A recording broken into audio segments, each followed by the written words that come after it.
Will HEDDEN is a sales trader with IG Markets in London. He's been following the opening numbers around Europe. Will, the smart money, of course, saying this vote in Germany will pass, and yet the markets have been really skittish. Why do you think that is? Yeah, well, I think obviously what we've had so far over the last couple of days is a nice little rally on the initial news from Greece, and then after that's petered out, we've had worries that the German problem isn't going to go away, that there's discourse within the government, and that Angela Merkel is going to have trouble even convincing her own party to pass the EFSF expansion.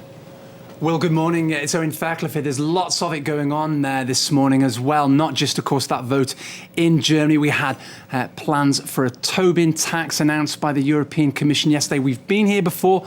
The French president is a big fan of it, but already there are objections once again, particularly from the UK government where you are.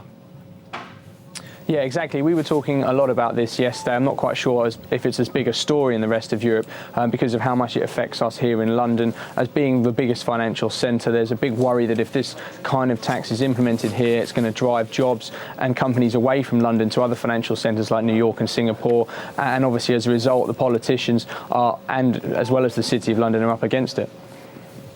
Just one more for you, Will, as well. We've seen at the beginning of the week a little bit of a rally on the markets, but a lot of analysts like yourself that I talk to and a lot of analysis that I read says that the low trading volumes suggest we're way off any kind of sustained recovery. Is that your feeling?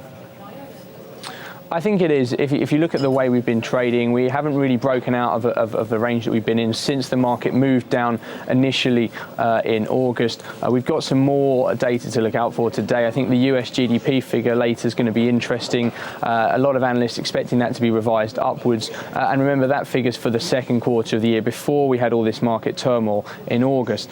So if we get a good number there, that might help us move up towards the top end of this recent range. Otherwise, I think if we miss expectations there, we could be in for a long afternoon. All right, Will, thanks very much. That's Will HEDDEN. He's a sales trader with IG Markets in London. We're following those numbers for us.